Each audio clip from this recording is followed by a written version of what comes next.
اعوذ باللہ من الشیطان الرجیم پناہ مانگتا ہوں میں اللہ کی شیطان مردود سے۔ بسم اللہ الرحمن الرحیم شروع اللہ کا نام لے کر جو بڑا مہربان نہایت رحم والا ہے۔ 16ویں پارے کی تلاوت کا آغاز ہوا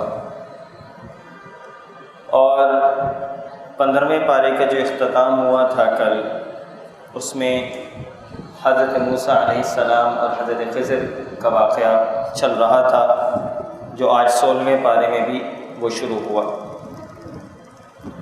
یہ واقعہ کیا ہے کہ ایک دفعہ ایک سائل حضرت موسیٰ علیہ السلام کے پاس آیا اور اس کی کوئی ضرورت تھی۔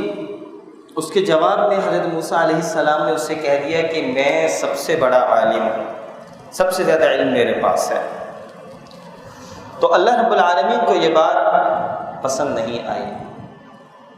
اللہ تعالیٰ نے حضرت موسیٰ علیہ السلام کو بتایا کہ ہمارا ایک بندہ ہے جو خضر علیہ السلام کا احادیث میں ان کا نام آتا ہے، جس کے پاس تم سے زیادہ علم ہے۔ اور جب حضرت موسیٰ کو یہ بات پتہ چلی کہ مجھ سے زیادہ بھی علم کسی کے پاس موجود ہے، تو پھر حضرت موسیٰ علیہ السلام نے ان سے ملاقات کی خواہش کا اظہار کیا، شوق کا اظہار کیا۔ تو اللہ تعالیٰ نے بتایا کہ بھئی اس طریقے سے تم جاؤ گے، تم سفر کرو تو جہاں تمہاری مچھلی، تمہارے پاس ایک مچھلی ہوگی، جس جگہ پہ مچھلی تم سے چلی جائے تو وہاں پر تمہاری ملاقات خضر سے ہوگی یا ہمارے اس نیک بندے سے ہوگی۔ یہ خضر تو احادیث کے اندر ان کا نام آیا ہے۔ تو حضرت موسیٰ علیہ السلام نے اپنے غلام غالباً یوشع بن نون کے ساتھ اس سفر کا آغاز کیا، اور جب سفر چلتے رہے تو وہ اس مقام پر پہنچے کہ جہاں پر وہ مچھلی دریا کے اندر خود بخود راستہ بنا کر چلی گئی، اور یہ وہ مقام تھا جہاں پہ ملاقات ہونی تھی۔ حضرت موسیٰ علیہ السلام کی ملاقات پھر وہاں پہ حضرت خضر سے ہوئی، اور ان سے اپنے شوق کا اظہار کیا کہ میں آپ سے علم سیکھنا چاہتا ہوں، کیا آپ کے پاس علم ہے؟ اور اللہ تعالیٰ نے مجھے بتایا ہے میں اس علم سیکھنا چاہتا ہوں۔ خضر علیہ السلام نے ان سے کہا کہ دیکھیں آپ میرے ساتھ صبر نہیں کر سکیں گے۔ اچھا، ویسے ایک اور یہ بات ہے کہ حضرت موسیٰ علیہ السلام تھوڑے سے جذباتی بھی تھے، مطلب اکثر جگہوں پر ان کا جو آتا ہے تو وہ جذبات سے بھری ہوئی خطابت کیا کرتے تھے۔ تو ان سے کہا کہ آپ صبر نہیں کر سکیں گے۔ بہرحال ان دونوں نے سفر شروع کیا۔ اب موسیٰ علیہ السلام اور خضر علیہ السلام کا سفر چل رہا ہے، اور جب انہوں نے کشتی میں سفر شروع کیا تو حضرت خضر علیہ السلام نے ایک بہت ہی خوبصورت کشتی جس میں سفر کر رہے تھے، چلتے چلتے اس کشتی کو جو ہے نا تھوڑا سا اس میں عیب کوئی نکال دیا، اس میں توڑ پھوڑ تھوڑی سی کر دی کشتی کے اندر۔ موسیٰ علیہ السلام نے کہا ارے بھائی، یہ اتنی اچھی خاصی ایک کشتی کے اندر ہم سفر کر رہے ہیں، کیا ضرورت پڑ گئی ہے آپ کو یہ کشتی کے اندر توڑ پھوڑ کرنے کی، اس کے اندر کوئی عیب نکالنے کی؟ تو اس اللہ کے بندے نے حضرت موسیٰ سے کہا کہ بھائی میں نے آپ سے کہا تھا آپ میرے ساتھ صبر نہیں کر سکتے۔ تو موسیٰ علیہ السلام نے کہا اچھا بھائی، اچھا کوئی معاملہ آگے بڑھتا ہے۔ پھر آگے چلتے ہیں تو ایک جگہ جاتے ہیں، وہ جو اللہ کا نیک بندہ تھا وہ ایک جگہ ایک بچے کو مکہ مارتا ہے اور بچہ وہیں تو مر جاتا ہے۔ تو موسیٰ علیہ السلام کہتے ہیں بھائی کیا ہو گیا آپ کو، ایک اچھے خاصے بچے کو آپ نے مار دیا، قتل کر دیا، ختم کر دیا کسی بغیر وجہ کے۔ تو حضرت خضر نے ان سے کہا کہ دیکھیں میری آپ سے یہ بات ہوئی تھی کہ آپ سوال نہیں کریں گے، آپ صبر نہیں کر سکتے۔ تو حضرت موسیٰ علیہ السلام نے کہا کہ ٹھیک ہے، اگر اب میں سوال کروں، اب اگر میں کوئی بات کروں تو پھر میری اور آپ کی جدائی ہو جائے گی۔ انہوں نے کہا ٹھیک ہے بھائی۔ پھر یہ سفر چلتا رہا، آگے گئے تو ایک بستی کے اندر گئے اور بڑے بھوکے تھے دونوں، حضرت موسیٰ بھی بھوکے ہیں، حضرت خضر بھی بھوکے ہیں۔ ان لوگوں سے انہوں نے کھانا مانگا کہ بھائی کچھ کھانا ہمیں کھانے کو دے دو، تو ان بستی والوں نے ان کو کھانا نہیں دیا۔ اچھا، یہاں پہ یہ دونوں دیکھ رہے تھے بستی والوں نے کھانا نہیں دیا، یہ آگے پیچھے کہیں چل پھر کر رہے ہوں گے، تو انہوں نے دیکھا کہ ایک دیوار ہے جو گر رہی ہے۔ تو حضرت خضر علیہ السلام نے ان سے کہا کہ چلو بھائی اس دیوار کو ہم بنانا شروع کر دیتے ہیں۔ اب انہوں نے دیوار بنا دی۔ موسیٰ علیہ السلام نے کہا بھائی اللہ کے عجیب بندے ہو، ایک تو اس بستی والوں نے آپ کو کھانا نہیں دیا، اب یہ دیوار بنائی ہے تو اس دیوار کے بنانے کے عوض تھوڑا کچھ پیسے لے لو، کوئی کھانا پینا لے لو، کچھ تو ہو جائے نا، کوئی بھوکے۔ تو حضرت خضر علیہ السلام نے یہاں جواب دیا کہ ہاں اب ہمارا اور آپ کا معاملہ ساتھ نہیں چل سکتا۔ اب جب انہوں نے ھذا فراق بینی و بینک، اب میرا اور آپ کا جو ہے نا یہاں پر معاملہ آگے نہیں بڑھے گا، یہاں پر پھر حضرت خضر علیہ السلام نے ان کو ان تینوں معاملات کے حوالے سے اس کا علم دیا کہ وجوہات کیا تھیں ان تینوں چیزوں کی۔ ایک میں انہوں نے سب سے پہلے کہا کہ جس کشتی میں ہم سفر کر رہے تھے، مسئلہ یہ تھا کہ جب ہم کشتی میں سفر کر رہے تھے تو وہ کشتی صحیح سالم تھی، اور وہ کشتی اس جگہ سے گزرنی تھی جہاں پہ ایک بادشاہ تھا جو صحیح سالم کشتیوں کو قبضے کے اندر لے رہا تھا۔ تو اللہ کی مشیت اس میں یہ تھی کہ اس کشتی کو، اس غریب مچھیرے کی جو کشتی ہے یہ اسی کے پاس رہے، تو ہم نے تھوڑا سا اس میں نقص ڈال دیا تاکہ وہ بادشاہ اس کشتی کو نہ لے سکے۔ دوسری چیز، یہ جو بچہ تھا، یہ بچہ بڑے ہو کر اپنے والدین کا نافرمان ہونے والا تھا، تو مشیت خداوندی یہ تھی کہ اللہ تعالیٰ ان کو بعد میں ایک نیک اولاد دے دے،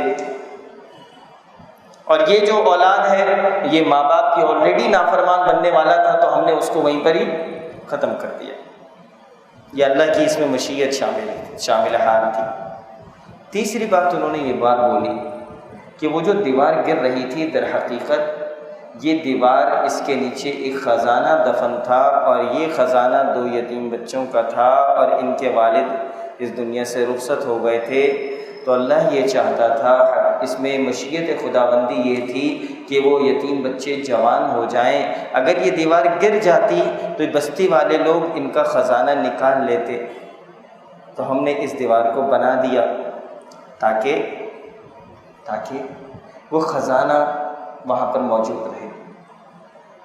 اب تینوں معاملات ذرا دیکھیں کہ بظاہر جو ہے ان تینوں معاملات کے اندر نقصان نظر آ رہا ہے، لیکن در حقیقت اس نقصان کے پیچھے نقصان نہیں تھا، لیکن وہ فائدہ تھا۔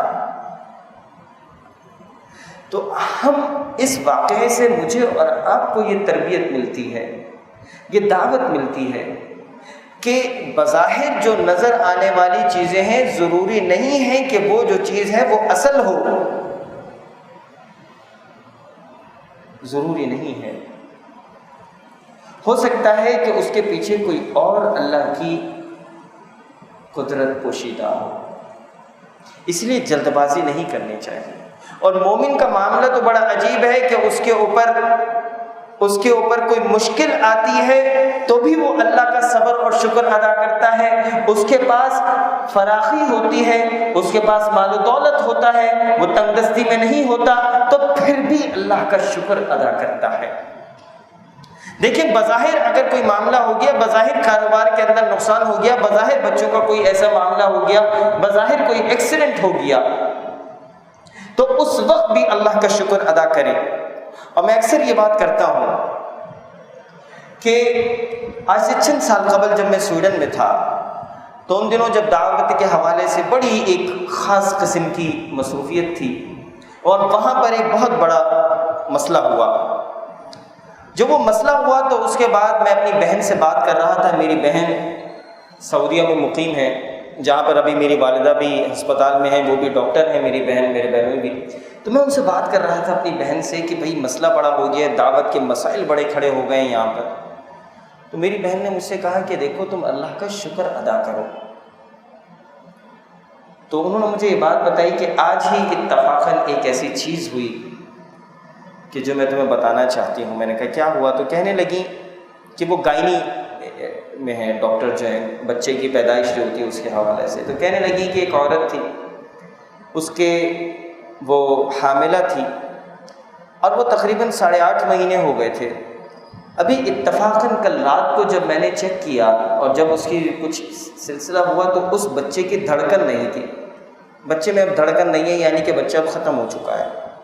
اب میری بہن مجھ سے کہنے لگی کہ میں اس چیز کو سوچ کر کہ ایک عورت، چونکہ میرے خود بھی اپنے بچے ہیں، اب دیکھیں نا یہ ڈاکٹر جو ہے نا وہ عورت بھی بہرحال عورت ہے، کہنے لگی کہ اب میں یہ سوچ رہی تھی کہ میں اب اس عورت کو بتاؤں کیسے، میرے اندر جان ہی نہیں تھی کہ میں اس عورت کو کیسے بتاؤں کہ اس عورت کا وہ جو بچہ، وہ جو 8.5 مہینے تک جس نے اسے اپنے پیٹ میں رکھا، اس بچے کی دھڑکن دل کی ختم ہو چکی ہے، بچہ مر چکا ہے۔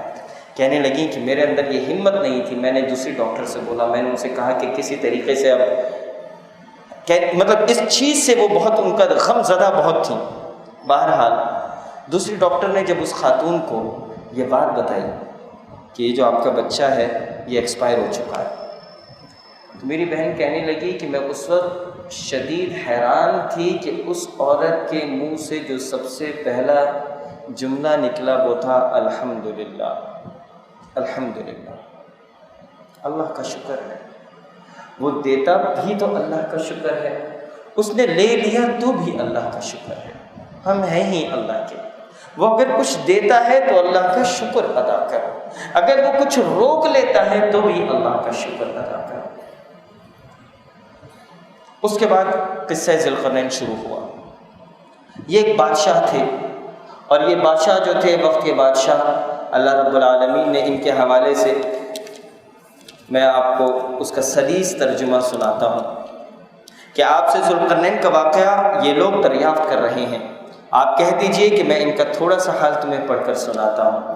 ہم نے اسے زمین میں قوت عطا فرمائی تھی اور اسے ہر چیز کے سامان بھی عنایت کر دیے تھے۔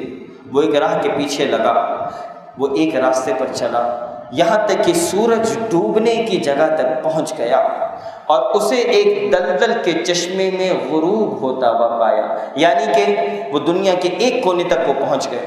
اللہ کا حکم بجا لاتے رہے، وہ بادشاہ جو تھا وہ اللہ کا نیک بندہ تھا، وہ دنیا کے ایک کونے تک پہنچ گیا، یہاں تک کہ انہوں نے سورج کو ڈوبتے ہوئے دیکھا اور وہ ڈوبنے کی جگہ پر پہنچ گیا اور اسے ایک دلدل کے چشمے میں غروب ہوتا پایا اور اس چشمے کے پاس ایک قوم کو بھی پایا۔ ہم نے فرما دیا کہ اے ذوالقرنین، یا تو انہیں تکلیف پہنچائے یا ان کے بارے میں تو کوئی بہترین روش اختیار کر۔ اس نے کہا جو ظلم کرے گا اسے تو ہم بھی اب سزا دیں گے، پھر وہ اپنے پروردگار کی طرف لوٹایا جائے گا اور اسے سخت ترین عذاب دیا جائے گا۔ ہاں جو ایمان لائے اور نیک اعمال کرے اس کے لیے تو بدلے میں بھلائی ہے، اور ہم اسے اپنے کام میں بھی آسانی ہی کا حکم دیں گے۔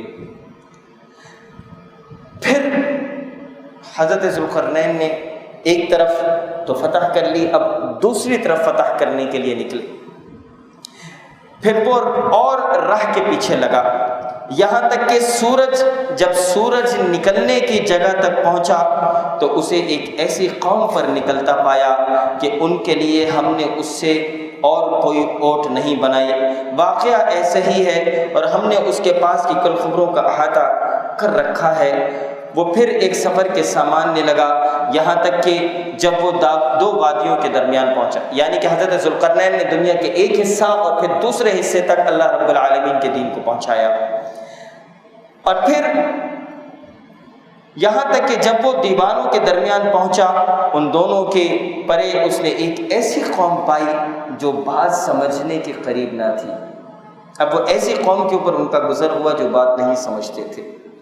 انہوں نے کہا اے ذوالقرنین، یاجوج ماجوج اس ملک میں بڑے بھاری فسادی ہیں، تو کیا ہم آپ کے لیے کچھ خرچ کا انتظام کر دیں اس شرط پر کہ آپ ہمارے اور ان کے درمیان میں ایک دیوار بنا دیں؟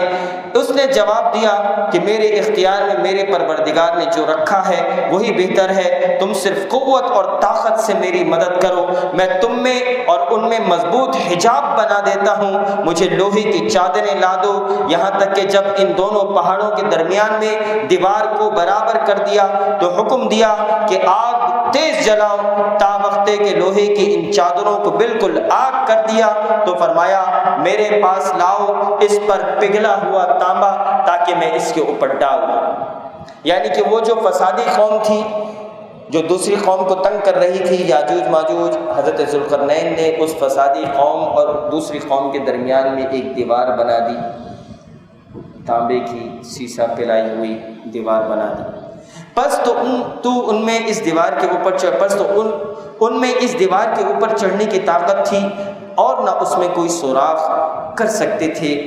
یہ صرف میرے رب کی مہربانی ہے۔ ہاں جب میرے رب کا وعدہ آئے گا تو اسے زمین بوس کر دے گا، بے شک میرے رب کا وعدہ سچا اور حق ہے۔ یہ حضرت ذوالقرنین علیہ السلام کا واقعہ اس کے اندر آیا۔ اور سورۃ الکہف کا جو آخری حصہ ہے یہ بہت ہی خوبصورت ہے۔ اس کا ترجمہ میں آپ کو پڑھ کر سناتا ہوں۔ کیا کافر یہ خیال کیے بیٹھے ہیں کہ میرے سوا وہ میرے بندوں کو اپنا حمایتی بنا لیں گے؟ سنو، ہم نے تو ان کفار کی مہمانی کے لیے جہنم تیار کی ہوئی ہے۔ کہہ دیجئے کہ اگر تم کہو تو میں تمہیں بتا دوں کہ باعتبار اعمال سب سے زیادہ خسارے میں کون ہیں۔ سب سے زیادہ خسارے میں وہ ہیں جن کی دنیا کی زندگی کی تمام تر کوششیں بیکار ہو گئیں اور وہ اسی گمان میں رہے کہ وہ بہت اچھے کام کر رہے ہیں۔ یہی وہ لوگ ہیں جنہوں نے اپنے پروردگار کی آیتوں اور اس کی ملاقات سے کفر کیا، اس لیے ان کے اعمال غارت ہو گئے، بس قیامت کے دن ہم ان کا کوئی وزن قائم نہ کریں گے۔ حال یہ ہے کہ ان کا بدلہ جہنم ہے، کیونکہ انہوں نے کفر کیا اور میری آیتوں اور میرے رسولوں کا مذاق اڑایا۔ اب ایمان لانے والوں کی بات اللہ رب العالمین بتا رہے ہیں۔ جو لوگ ایمان لائے اور انہوں نے کام بھی اچھے کیے، یقیناً ان کے لیے الفردوس کے باغات کی مہمانی ہے۔ یہ الفردوس کیا ہے؟ یہ الفردوس سب سے بہترین جنت، جو سب سے اعلیٰ جنت ہے، جنت الفردوس ہے، the highest level of جنت۔ تو اس لیے جب بھی جنت کا سوال کریں تو جنت الفردوس کا سوال کریں کہ اے اللہ ہمیں جنت الفردوس عطا کر، جہاں وہ ہمیشہ رہیں گے، جس جگہ کو بدلنے کا کبھی بھی ان کا ارادہ ہی نہ ہوگا۔ اب یہاں پر اللہ رب العالمین اس آیت میں کیا کہتے ہیں کہ کہہ دیجئے اگر میرے پروردگار کی باتوں کے لکھنے کے لیے سمندر سیاہی بن جائے، قل لو کان البحر مدادا لکلمات ربی، سمندر سیاہی بن جائے، لنفد البحر قبل ان تنفد کلمات ربی ولو جئنا بمثلہ مددا، اگر یہ سمندر سیاہی بن جائے تو بھی وہ میرے رب کی باتوں کے ختم ہونے سے پہلے ہی ختم ہو جائے گا، گو ہم اس جیسا اور بھی اس کی مدد میں لے آئیں۔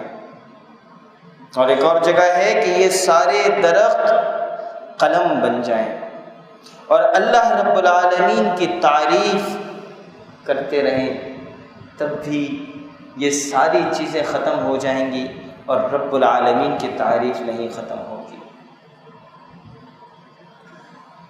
آپ کہہ دیجئے کہ میں تو تم جیسا ہی ایک انسان ہوں، میری جانب وحی کی جاتی ہے، سب کا معبود صرف ایک ہی معبود ہے، تو جسے بھی اپنے پروردگار سے ملنے کی آرزو ہو اسے چاہیے کہ نیک اعمال کرے اور اپنے پروردگار کی عبادت میں کسی کو شریک نہ کرے۔ یہاں جو ذکر کی بات کی گئی اور یہاں پر جو اللہ رب العالمین کی تعریف کی بات کی گئی کہ یہ سارے سمندر سیاہی بن جائیں اور سارے درخت اگر یہ قلم بن جائیں تو بھی اللہ تعالیٰ کی باتیں ختم نہ ہوں۔ دیکھیں، میں آپ کو ایک مختصر سی بات سمجھاتا ہوں۔ ذکر جب ہم کریں، جب اللہ کی تعریف بیان کریں تو اس میں ڈوب جائیں۔ اب اس کے حوالے سے یہ مختصر سی بات یہ ہے کہ جب ہم فجر اور عصر کے اندر اکثر ذکر کرتے ہیں، ویسے تو ہر نماز کے بعد ریکمینڈڈ جو چیز ہے وہ اللہ کے نبی صلی اللہ علیہ وسلم جو ہر نماز کے بعد کیا کرتے تھے وہ کیا کرتے تھے؟ ہر نماز کے بعد ذکر کیا کرتے تھے، سبحان اللہ، الحمدللہ، اللہ اکبر کا 33 دفعہ، ٹھیک ہے؟ اور پھر اس کے علاوہ قل هو اللہ، قل اعوذ برب الفلق، قل اعوذ برب الناس کی تلاوت کرتے تھے۔ فجر اور مغرب میں 3 دفعہ کیا کرتے تھے، قل اعوذ برب الفلق، قل اعوذ برب الناس اور قل هو اللہ کی تلاوت، آیت الکرسی کی تلاوت کیا کرتے تھے۔ یہ ریکمینڈڈ اذکار ہیں، لیکن جب ہم ذکر کرتے ہیں فجر اور عصر میں اکثر ہمارے یہاں ہوتا ہے اچھا یہ بھی ایک چیز ہے کہ ہم سمجھتے ہیں کہ ذکر فجر اور عصر میں ہے، بھائی ایسا نہیں ہے۔ بر صغیر پاک و ہند کے اندر ایک نئی چیز شروع ہوئی کہ ہم دعا کرتے ہیں نماز کے فوراً بعد، مطلب نماز کے بعد کی دعا بھی مقبول ہے، اور اللہ کے نبی صلی اللہ علیہ وسلم جو چیز کیا کرتے تھے وہ اذکار کیا کرتے تھے، اذکار کرتے تھے 8-10 منٹ کا اذکار۔ تو ان اذکار کو جب ہم کریں تو اس میں ڈوب جائیں، ڈوب کر اذکار کو کریں۔ اس کا طریقہ یہ ہے کہ جب بھی ہم ذکر کریں تو جب ہم کہیں سبحان اللہ، جب ہم ذکر کرتے ہیں تو ہمارے ذہن کے اندر ہوتا ہے کہ 33 ہوتا ہی نہیں ہوتا بھائی، یہی ہوتا ہے نا کہ جلدی جلدی اس 33 کو ختم کر دو، ہوتا ہی نہیں ہوتا، بتائیں نا بھائی ہوتا ہے۔ اب کریں کیا؟ دیکھیں جس وقت سبحان اللہ بولیں تو اللہ پاک ہے، ہر نقص سے اللہ رب العالمین پاک ہے، وہ بہت ہی خوبصورت ہستی ہے۔ تو جی جب سبحان اللہ ہے اس میں بڑی زبردست پاور ہے۔ جب ہم سبحان اللہ بولیں تو اپنے ذہن کے اندر لے کر آئیں کہ یہ جو خوبصورتی ہے میری اولاد کی خوبصورتی ہے، میرے اہل و عیال کی خوبصورتی ہے، میری بیوی کی خوبصورتی ہے، میرے ماں باپ کی خوبصورتی ہے، میرا شوہر کی خوبصورتی ہے۔ آدمی اپنے ذہن کے اندر یہ لے کر آئے۔ اس کا آسان یہ ہے کہ اپنے بچوں کو دیکھیں کہ بچوں کی خوبصورتی کتنی ہوتی ہے، رشتہ داروں کے بچوں کو سوچیں، یہ ذرا چرند پرند کو دیکھیں، یہ دریاؤں کو سوچیں، یہ پہاڑوں کو سوچیں، یہ پرندوں کو سوچیں، یہ پھولوں اور پھلوں کو سوچیں کہ کتنے خوبصورت پھل ہیں، کتنے خوبصورت پھول ہیں، کتنے خوبصورت یہ درخت ہیں، اور پھر کہیں سبحان اللہ کہ یہ اتنے خوبصورت ہیں تو پھر اس کو بنانے والا کتنا خوبصورت ہوگا، سبحان اللہ۔ ایک درخت کو سوچیں اور پھر کہیں سبحان اللہ، پھر اگلے پھول کو سوچیں اور پھر کہیں سبحان اللہ، اپنے بچوں کو سوچیں اور پھر کہیں سبحان اللہ۔ تو یہ جب ہم سبحان اللہ کہیں گے تو اس کے اندر بہت زبردست طاقت آئے گی۔ الحمدللہ کیسے بولیں؟ جب ہم الحمدللہ بولیں اللہ کا شکر، تو دیکھیں اپنے اوپر غور کریں کہ اللہ رب العالمین نے مجھے کتنی اللہ تعالیٰ نے نعمتیں دی ہیں کہ میں کھا رہا ہوں، میں پی رہا ہوں، میں چل رہا ہوں، میں بول رہا ہوں، میں سن رہا ہوں، میں دیکھ رہا ہوں، میرے سارے اعضائے رئیسہ کام کر رہے ہیں، ایک ایک چیز میرے پاس، رزق ہے، میرے پاس گھر ہے، میرے پاس چھت موجود ہے، میرے ماں باپ موجود ہے، میری اولاد موجود ہے، میں شادی شدہ ہوں، 85 چیزیں ہیں۔ ذرا گننا شروع کریں، یہ سوچیں کہ میں کھا رہا ہوں الحمدللہ، میں پی سکتا ہوں الحمدللہ، میں بول سکتا ہوں الحمدللہ۔ ان چیزوں کو سوچتے چلے جائیں۔ آپ یقین جانیے جب ہم ڈوب کر ذکر کریں گے، جب ہم ان چیزوں کو سوچتے چلے جائیں گے کہ اللہ نے مجھے فلانی نعمت دی، سبحان اللہ، الحمدللہ الحمدللہ، یقین جانیے یہ 33 ختم ہو جائیں گے، اللہ کی نعمت ختم نہیں ہوگی۔ انسان چاہے گا کہ وہ 33 تو 33 وہ سینکڑے کے اندر چلا جائے، وہ ہزاروں میں چلا جائے، اور خود قرآن یہ کہتا ہے کہ وَإِن تَعُدُّوا نِعْمَةَ اللَّهِ لَا تُحْصُوهَا، تم اللہ کی نعمتوں کو گننا شروع کر دو گے تو اللہ کی نعمتوں کو تم گن نہیں سکتے۔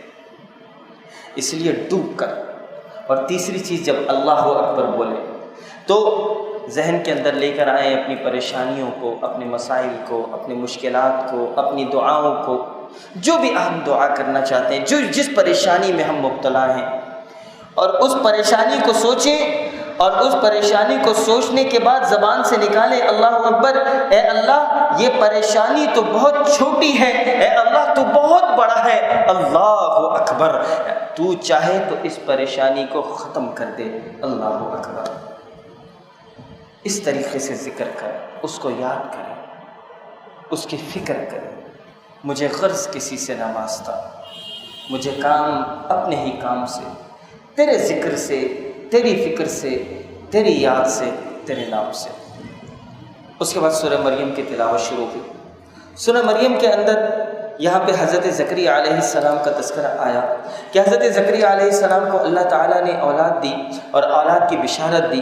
حضرت زکریا نے کہا کہ میں تو بوڑھا ہو چکا ہوں، میری بیوی بھی بوڑھی ہے، اس بڑھاپے کے اندر بھی مجھے اولاد۔ تو حضرت زکریا کو اللہ تعالیٰ نے یحییٰ علیہ السلام کی بشارت دی، اور کیا کہا یحییٰ علیہ السلام کی جب پیدائش ہوئی، یحییٰ سے کہا کہ یا یحییٰ خذ الکتاب بقوہ، کہ اس کتاب کو قوت سے پکڑ لو، اس کتاب کو قوت سے پکڑ لو۔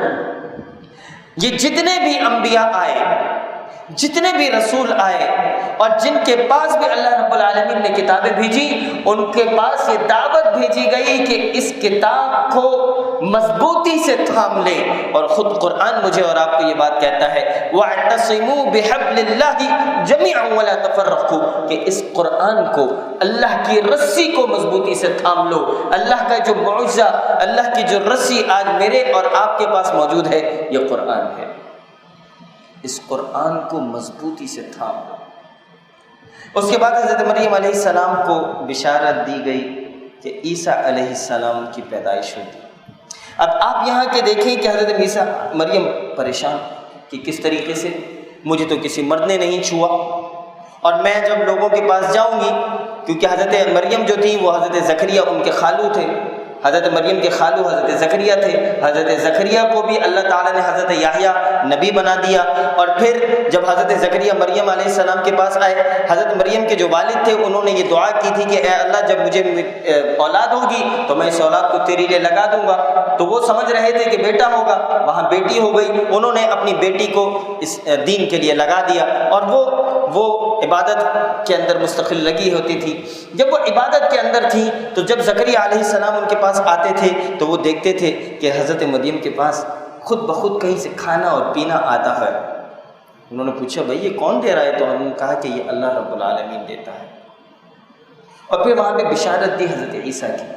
اب جب حضرت عیسیٰ کی بشارت ہوئی، حضرت عیسیٰ علیہ السلام پیدا ہوئے، اور جب باہر آئیں وہ لے کر، اور لوگوں نے کہا کہ بھائی یہ کون ہے اے مریم؟ اب آپ اندازہ لگائیے کہ کوئی عورت مسجد کے اندر ہو، اور وہ مسجد کے اندر مستقل اعتکاف میں ہو، عبادت کے اندر ہو، حجرے کے اندر، مسجد کا کوئی حجرہ ہو، اور جس کے بارے میں مشہور ہو کہ اس کی شادی نہیں ہوئی، اب وہ اچانک بچہ لے کر آ جائے تو پھر مسجد کے اندر جو لوگ ہوں گے کیا کہیں گے اسے؟ کیا کہیں گے؟ آپ سمجھ جائیں، یہی معاملہ ہوا حضرت مریم کے ساتھ۔ تو حضرت مریم نے جواب دینے کے بجائے اشارہ کس کی طرف کر دیا؟ فَأَشَارَتْ إِلَيْهِ، حضرت عیسیٰ کی طرف اشارہ کر دیا۔ اب وہ حضرت عیسیٰ پنگوڑے میں تھے، اب حضرت عیسیٰ نے کہا کہ انی عبد اللہ، میں اللہ کا بندہ ہوں، آتانی الکتاب، اور اللہ نے مجھے کیا دی؟ کتاب دی ہے، وجعلنی نبیا، اور اللہ نے مجھے نبی بنا دیا ہے۔ اب یہاں جو چیز سمجھنے کی ہے وہ سمجھنے کی یہ چیز ہے کہ یہ کہتے ہیں کہ حضرت عیسیٰ علیہ السلام اللہ کے بیٹے ہیں، تو بات سمجھنے کی یہ ہے کہ عیسیٰ علیہ السلام کو اللہ نے بغیر باپ کے پیدا کیا۔ اس سے پہلے تذکرہ کیا زکریا علیہ السلام کا کہ بڑھاپے کے عالم میں سب سے پہلے اللہ تعالیٰ نے ان کا تذکرہ کیا کہ بڑھاپے میں جب عورت بھی بچہ نہ پیدا کر سکے، مرد کے اندر بھی جو ہے وہ نہ ہو، تو اللہ تعالیٰ اس بڑھاپے کے اندر بھی حضرت زکریا کو اولاد دے گا، پھر اس کے بعد فوراً حضرت مریم کو کہ بغیر باپ کے یہاں پر اولاد دے گا۔ اور اس کے ساتھ یہ بات بھی اللہ تعالیٰ کہتے ہیں کہ ہم نے تو آدم کو بغیر ماں اور باپ کے پیدا کیا تھا۔ تو ایک تو چیز یہ ہے کہ حضرت عیسیٰ علیہ السلام اگر اللہ بغیر باپ کے پیدا ہوئے ہیں تو اس کا مطلب نہیں ہے کہ وہ خدا کے بیٹے ہیں، ایک چیز تو یہاں پر یہ سمجھ لیں۔ دوسری چیز یہاں پر یہ سمجھنے کی ہے کہ وہ منکرین، وہ کفار، وہ لوگ جو اللہ کے اوپر ایمان لے کر نہیں آتے، جو یہ سمجھتے ہیں کہ ہمیں دوبارہ کب پیدا کیا جائے گا اور دوبارہ کیسے پیدا کر دیا جائے گا، اور یہاں پر اس کا تذکرہ بھی آتا ہے۔ یہ جو ہم نے ابھی جو آیت جو ہم نے ابھی پڑھی ہے، یہ 30ویں آیت تھی کہ جس کے اندر حضرت عیسیٰ علیہ السلام کہہ رہے تھے کہ میں اللہ کا بندہ ہوں اور اللہ نے مجھے نبی بنا دیا۔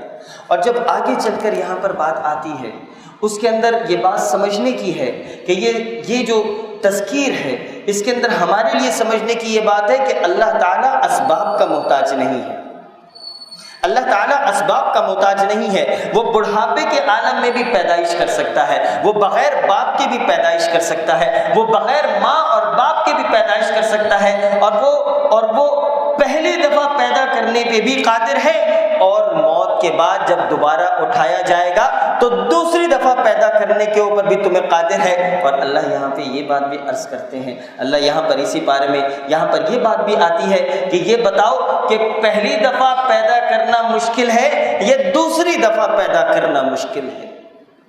پہلی دفعہ پیدا کرنا مشکل ہے، پہلی دفعہ پیدا کرنا مشکل ہے۔ ہم تو تمہیں ویسا بنا دیں گے کہ جیسا تم پہلے موجود تھے۔ یہ 66ویں آیت میں یہ بات آئی کہ انسان کہتا ہے کہ جب میں مر جاؤں گا تو کیا پھر زندہ کیا جاؤں گا؟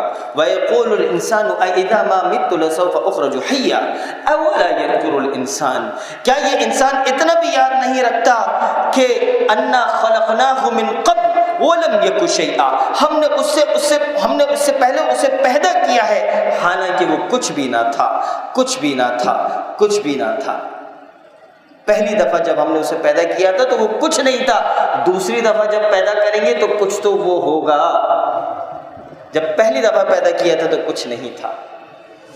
اور ایک دفعہ عاص بن وائل اللہ کے نبی صلی اللہ علیہ وسلم کے سامنے آیا اور ایک ہڈی اٹھائی اور اس ہڈی کو عاص بن وائل نے اس طرح ایسے، کیا کہیں گے اسے، پیس دیا، اور اس کے پھر اس ہڈی کے وہ نکلے چھوٹے چھوٹے ذرات۔ تو اس نے کہا ہے محمد کیا تمہارا رب اس کو بھی دوبارہ زندہ کرے گا؟ تو اللہ کے نبی صلی اللہ علیہ وسلم نے کہا کہ میرا رب اس کو بھی زندہ کرنے پر قادر ہے اور میرا رب تجھے بھی زندہ کرے گا۔ عاص بن وائل جو اللہ کے نبی صلی اللہ علیہ وسلم کا دشمن تھا، اللہ کے نبی نے کہا کہ تجھے بھی اللہ زندہ کرے گا۔ اور اس قرآن کے اندر یہ بات آتی ہے، تم یہ زندگیوں کی بات کرتے ہو، ہم تو اس چیز پر بھی قادر ہیں، بلا قادرین علی ان نسوی بنانا، ہم اس چیز پر بھی قادر ہیں کہ تو تمہاری جو انگلیوں کی پور ہے جو تم اسٹیمپ کر کے اس کے اوپر لگاتے ہو، اور ہر انسان کی یہ انگلیوں کی پور اپنی ہی پور دوسری پور سے مختلف ہوتی ہے، اللہ فرماتے ہیں کہ ہم یہ انگوٹھوں کی انگلیوں کو پور کو بھی بنانے کے اوپر قادر ہیں۔ تم ہم سے یہ باتیں پوچھتے ہو کہ تمہیں دوبارہ کیسے زندہ کیا جائے گا؟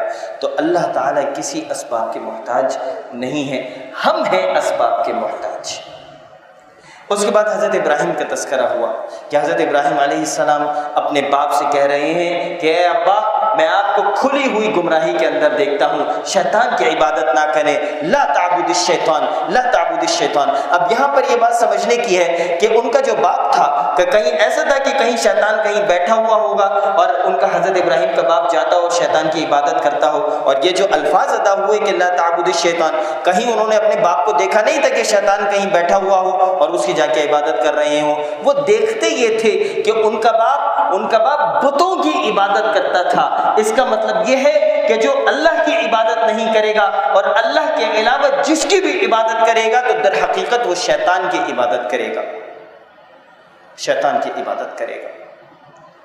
اس کے بعد اللہ تعالیٰ نے تذکرہ کیا کہ ہم نے ابراہیم کو اسحاق دیا، یعقوب دیا، اور پھر اس کے بعد حضرت موسیٰ علیہ السلام کا تذکرہ آیا، حضرت اسماعیل کا تذکرہ آیا، حضرت ادریس کا تذکرہ آیا، اور پھر ان کے بعد جو اللہ رب العالمین نے جو بہت ہی اہم بات آئی ہے وہ یہ کہ یہ وہ انبیاء ہیں جن پر اللہ نے فضل و کرم کیا، جو اولاد آدم میں سے ہیں اور ان لوگوں کی نسل سے ہیں جنہیں ہم نے نوح کے ساتھ کشتی میں چڑھا لیا تھا، اور اولاد ابراہیم و یعقوب سے ہیں اور ہماری طرف سے ہدایت یافتہ ہیں اور ہمارے پسندیدہ لوگوں میں سے ہیں۔ ان کے سامنے جب اللہ کی رحمان کی آیتوں کی تلاوت کی جاتی ہے یہ سجدہ کرتے ہیں اور روتے ہوئے گڑ گڑاتے گر پڑتے ہیں۔ یہ جو ہم نے آج جو سجدہ کیا تھا یہ وہ آیت تھی، اور اس کے بعد جو الفاظ شروع ہوئے وہ کیا تھے؟ اللہ فرماتے ہیں فَخَلَفَ مِن بَعْدِهِمْ خَلْفٌ أَضَاعُوا الصَّلَاةَ وَاتَّبَعُوا الشَّهَوَاتِ، کہ ان کے بعد ایسے ناخلف پیدا ہوئے۔ فَخَلَفَ مِن بَعْدِهِمْ خَلْفٌ، ان کے بعد جو آنے والے لوگ تھے اتنے ناخلف تھے، انہوں نے کیا کام کیے؟ یہ میں آپ سے کہوں گا آج جب درس سے جائیں تو یہ دو چیزیں ضرور لے کے جائیں۔ اللہ فرماتے ہیں کہ ان کے بعد آنے والے لوگ تھے، کن کے بعد؟ پہلے اللہ نے انبیاء کا تذکرہ کیا سب، کہ ان انبیاء کے جو ماننے والے تھے ان کے بعد جو لوگ آئے انہوں نے کیا کیا؟ یہ ناخلف تھے۔ یہ ناخلف کیوں تھے؟ انہوں نے دو کام کیے۔ اللہ فرماتا ہے اضاعوا الصلاۃ، انہوں نے اپنی نمازوں کو ضائع کر دیا. واتبعوا الشہوات، اور اپنی شہوات کی اتباع کے اندر لگ گئے، اپنی خواہشات کی اتباع کے اندر لگ گئے. یہ دو چیزیں اگر کل ان لوگوں نے اس طریقے سے کام کیا تھا تو وہ جہنمی ہو گئے. اور میرے بھائی، یہ آج امت محمدی صلی اللہ علیہ وسلم، دیکھیں ایمان کے لیے نماز پڑھنا شدید ضروری ہے. نماز کے بغیر ایمان مکمل کیسے ہے؟ اور خود ہم 10ویں پارے میں یہ بات سن چکے ہیں کہ جب مشرکین ایمان لے کر آئیں، جب توبہ کر لیں تو یہ دو کام کریں گے، یا پہلی چیز وہ نماز قائم کریں گے، دوسری چیز وہ زکوٰۃ دیں گے. یہ دونوں چیزیں بہت اہم ہیں. دیکھیں جب زکوٰۃ حضرت ابوبکر صدیق کے زمانے میں لوگوں نے انکار کیا تو حضرت ابوبکر صدیق نے ان لوگوں کے خلاف کہ جو اللہ پر، محمد رسول اللہ پر، قرآن کے اوپر، آخرت کے اوپر، سب پر ایمان رکھتے تھے، وہ نمازیں بھی پڑھتے تھے لیکن صرف ایک کام نہیں کرتے تھے، انہوں نے زکوٰۃ دینا بند کر دی. ابو بکر صدیق رضی اللہ تعالیٰ عنہ نے ان کے خلاف جہاد کر دیا. میرے بھائی، یہ دو چیزیں بڑی اہم ہیں، نماز اور زکوٰۃ. اور یہاں پر جو چیز آ رہی ہے، اللہ نے کہا کہ ان کے بعد جو ناخلف پیدا ہوئے وہ ایسے ناخلف تھے کہ انہوں نے اپنی نمازوں کو بھی چھوڑ دیا، نمازوں کو بھی تباہ کر دیا، برباد کر دیا. اور جب نمازوں کے لیے آتے تھے، وَإِذَا قَامُوا إِلَى الصَّلَاةِ قَامُوا كُسَالَىٰ، یہ پچھلے گزر چکا ہے کہ منافقین کا حال یہ ہوتا ہے کہ جب یہ نماز کے لیے آتے ہیں تو بڑے رینگتے ہوئے مسجدوں کی طرف آتے ہیں، رینگتے ہوئے آتے ہیں. یہ منافقین کا حال یہ ہے. اس کے بعد سورہ طٰہٰ کی تلاوت شروع ہوئی. مجھے وقت بتائیں گے کہ کتنا ہو گیا ہے؟ 11:10 ہو گئے.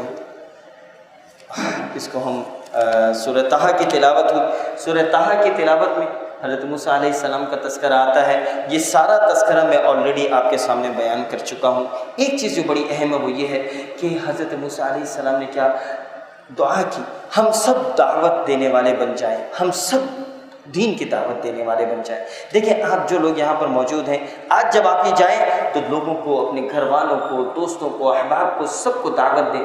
اور اگر آپ سمجھتے ہیں کہ آپ صحیح طریقے سے بول نہیں سکتے، صحیح طریقے سے بات نہیں کر سکتے، تو یہ حضرت موسیٰ کو بھی پریشانی تھی. حضرت موسیٰ نے اللہ تعالیٰ سے کیا کہا؟